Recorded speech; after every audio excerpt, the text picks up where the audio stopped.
అందరికీ నమస్కారం. ఈటీవీ అన్నదాత అని ఈటీవీ కార్యక్రమాల్లో 30 వసంతాలు పూర్తి చేసుకుని 30 సంవత్సరాలు. నా వయసు 34 సంవత్సరాలు. నాకు ఊహ తెలిసినప్పటి నుంచి నానమ్మ తాతయ్య వాళ్ళ దగ్గర పెరగడం చిన్నప్పుడు. ఉదయాన్నే నిద్ర లేవగానే అన్నదాత అన్నదాత మీ అన్నదాత అనే రావడంతో మా దినచర్య మొదలయ్యేది. తెలియకుండానే ఆ భావాలు, రైతుల యొక్క కష్టాలు నష్టాలు సాధక బాధలు అవన్నీ కూడా నాలో నిక్షిప్తమైపోయినాయి. ప్రతిరోజు ఉదయం నిద్రలేయంగానే ఈటీవీ అన్నదాత, ఈటీవీ న్యూస్ ఇవి చూసి చిన్నప్పటి నుంచి పెరిగి పెద్దయిన వాడిని నేను. వాటిని చూసి అంటే నానమ్మ తాతయ్య వాళ్ళ దగ్గర కూర్చొని చిన్న టీవీ, అది చిన్న టీవీలో చూసుకుంటా ఈ విధంగా 30 వసంతాలు పూర్తయిందంటే అదొక సంతోషకరమైన విషయం. ఆయన భౌతికంగా లేకపోయినప్పటికి కూడా ఆయన చేసిన కార్యక్రమాల ద్వారా సజీవంగా బతికే ఉంటారు కొంతమంది. ఇప్పుడు బీపీటీ 5204 వరి వంగడం ఉంది. సాంబా మసూరి, ఎం వెంకటరమణారెడ్డి గారు మహనీయులు బాపట్ల వరి పరిశోధన స్థానంలో ఆ వరి వంగడం క్రియేట్ చేశారు. ఆయన లేరు, ఆయన చనిపోయినా కూడా ఆ వరి వంగడం అట్లాగే ఉంటుంది. మానవ జీవితం ఉన్నంత వరకు ఆ వరి వంగడం అట్లాగే ఉంటుంది. అట్లాగే ఆ ఈటీవీ అన్నదాత చూడడం ఉదయాన్నే ఈ విధంగా ఎంతోమంది రైతులకి తెలియనట్టు, సన్నకారు రైతులకు కానీ పెద్ద రైతులకు కానీ ఎవరికైనా సరే అది ప్రతి ఒక్కరికి కూడా ఈటీవీ అన్నదాత అనేది బాగా ఉపయోగపడింది. ఈ విధంగా 30 వసంతాలు పూర్తి చేసుకున్న శుభ సందర్భంగా ఒక ప్రకృతి రత్నగా, ఒక ఉత్తమ రైతు అవార్డు గ్రహీతగా, ఒక రైస్ మిల్లర్గా, ఒక పుస్తక రచయితగా ఆ ఈటీవీ అనుబంధం కూడా ప్రతిరోజు చూడడం జరిగింది. మేము ఇవన్నీ అవ్వకముందే చిన్నప్పటి నుంచి ఆ ఈటీవీ అన్నదాతలు ఆ ప్రోగ్రామ్స్ చూడడం ముందుకు సాగడం జరిగింది.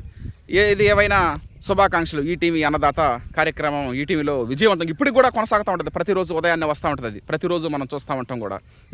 మిస్సే కావు, క్రమం తప్పకుండా ప్రతిరోజు చూస్తూ ఉంటాం. Okay, thank you. అందరికీ నమస్కారం.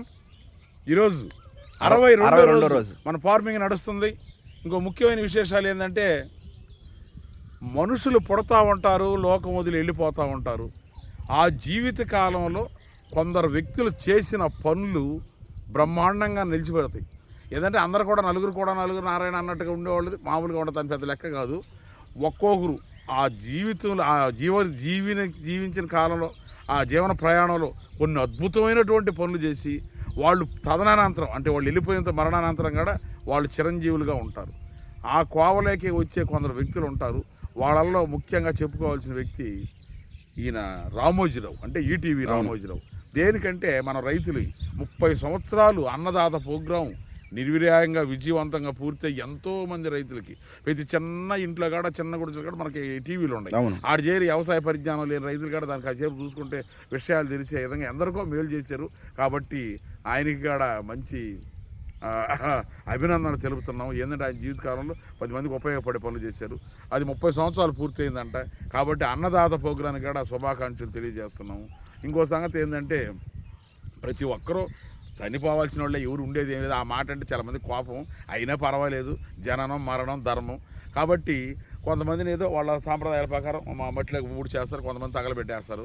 ఈ లోపల మనం ఏం చేసాము, 10 మందికి ఏదో ఉపయోగపడడం, ఇది ఆదర్శం. చనిపోయినా కూడా బతికున్నారంటే అది కలకాలం నిలబడిపోతారు. ఆ కోవలో చాలామంది వస్తారు. ఇంకో చిన్న విషయం ఏంటంటే, ఈరోజు జూలై 2, ఎల్లుండి జూలై 4 మహానుభావుడు అల్లూరి సీతారామరాజు జయంతి. దాని గురించి కొద్దిగా మాట్లాడుకున్నాం. ఓకే.